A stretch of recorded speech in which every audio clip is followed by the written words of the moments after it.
When you think of estate planning, like the first thing you're going to be thinking about is the traditional will. And in the will, there's going to be the traditional things like assets, investments, dollars, cents, all that.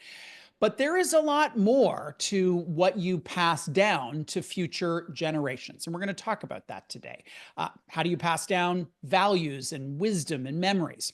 LegacyNex is a service that helps people document things like this, explaining their past, their present, what means the most to them, and helps encourage generations to come really understand and connect to the lives that their family members have lived. We're going to talk about this mission, this mandate, what's new about it. Our guest is Elena Iacono. She is founder of LegacyNex. She joins us from Oakville, Ontario. Hello there.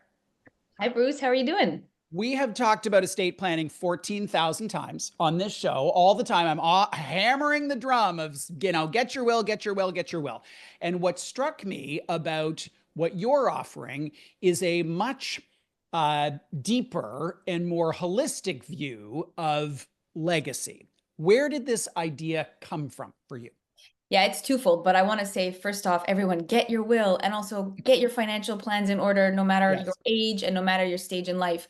The idea came from two areas. One, I lost my dad in 2023, and he was a outstanding figure in my life, and I knew a lot about his values and his leadership traits. I never got around to documenting some questions that I had. And just before he died, it was a few weeks before he died, and I said, Dad, it was just me and him in the hospital. I said, Dad, can I just ask you a couple questions?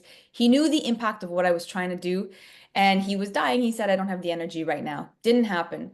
So that really stuck with me. And fast forward to 2024, where I was really diving into my backgrounds in well-being and communications. And I was really diving into the whole concept of legacy. And I just took it upon myself to research Canadians. And I sampled about 1,000 people. And I wanted to understand, what does legacy mean to you? If you're thinking about your wills and your financial plans, are you thinking about documenting your stories?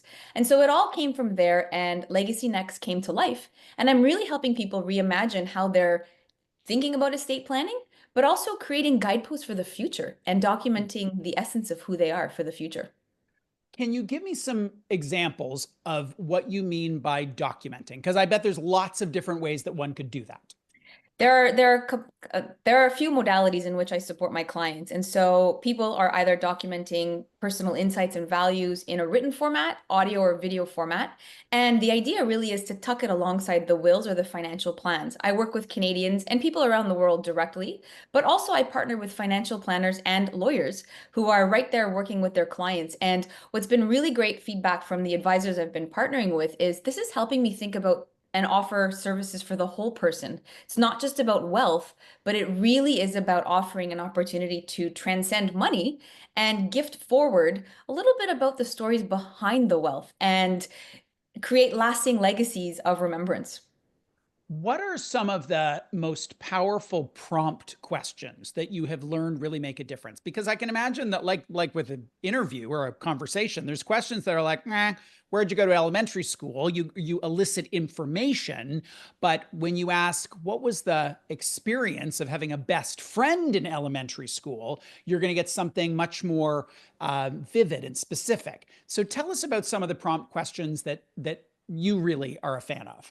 I've developed the questions that I use in my interview process with well-being professionals and some psychologists as well. But the questions that really get people not stuck, because we do a process where we prepare in advance, but the questions that really elicit the most impactful aha moments are, who was that person who would have either guided you during a moment of resilience or whatnot, or just small subtle questions of, to your point, I love what you just said about that student or that friend in elementary school. Who were the mentors in your life that guided you?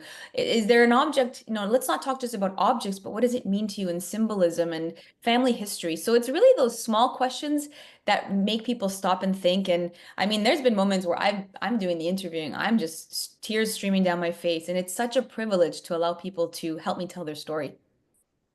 Who is an easier person to begin this process with? And this is a complete generalization. But is it the kid like you were at your father's hospital bedside, or is it the parent who's looking down that road and, starting to see the end point of that road years or decades ahead, and they're the one who is raising their hand and saying, I want to codify this? I want to capture this.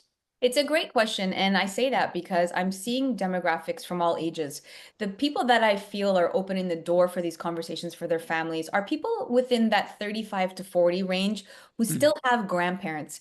Mine are all gone, but they still have the grandparents and they know that they want to do something special for their parents and they're interviewing their grandparents as a gift for their parents.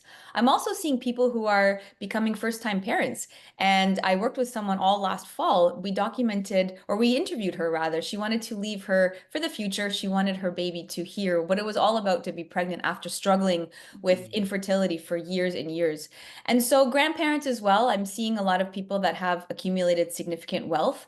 They're worried about being forgotten and what happens when all that money is spent. So, there's demographics of all ages, but what I'm really seeing is people are really trying to make this a part of their family mm, stories and also people who don't have kids as well. I'm trying to make this very accessible and equitable for all. I also too don't have kids. So I've started going through this exercise and I'm documenting my insights on life if he mm. cares about it for my godson. So hopefully one day Right. he'll be inspired.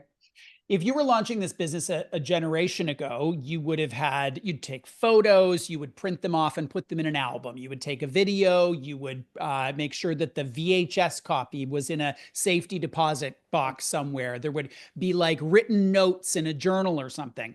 Now we live our lives almost completely in a digital form. How Mhm. do you ensure that there's some physicality to what it is that you're producing so it's not in the cloud somewhere, inaccessible to the generations that follow? It's such a beautiful point. In fact, for anyone who's looking for the life guides, they're about 30 to 40 page documents. I actually send the client will get one free printed copy on me. I really want them to have something tangible for their home. And for the video and the audio, everything is sent over through the cloud. But I do also ensure that I send, some people have requested it in an MP4, on a USB stick or whatnot. So I'm always trying to get creative as per the client's wishes in terms of how they can get it tangibly. But it's so you raise such a really good point. Let's remember about having something tangible for on display because that's part of Mm, the beauty of this. And yeah. and Bruce, I've been really careful of this isn't about death. You know, I'm trying to stay away from all of that sadness, but I'm also thinking about how can we leverage all of this now while we're alive as a guidepost for the present too. People who've had their will done have a sense for what that estate lawyer charges. It's like, man, $1,000 if it's simple. You can do it for $100 online. Like they've got some sort of framework for what that cost is. I know you're going to begin your answer by saying it depends, but what is the range on the packages that you provide? What's the ballpark cost at the low end and at the, super gazillions, all everything gold plated? I've developed a process. I'm constantly listening to the market and I'm constantly doing focus groups. And so I've got a few tiered options. I've got an entry level option where you download a work guide or some sort of a journal where it's about $30 to $40 and you can download this and it just gets you started on thinking about what you want and it just lands in intentionality. My recordings range between 400 and 600. And then I've got a whole standard beautiful package where you can get everything and it ranges up to about $1,000. So it is accessible. And when you're looking at it from the cost of a will or financial plans, I mean, those are thousands of dollars.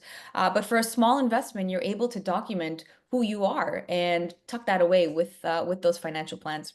Where is this business in 5 years? This business in 5 years is global. This business in 5 years is scaled to leverage technology to help make that interview process for people seamless, easier, quicker. And I think that this business in 5 years really is going to be driving thought leadership around what it means to be driving legacy and driving generational well-being. Really interesting stuff. Thank you for your leadership in this area, and thank you for joining us today to talk about it.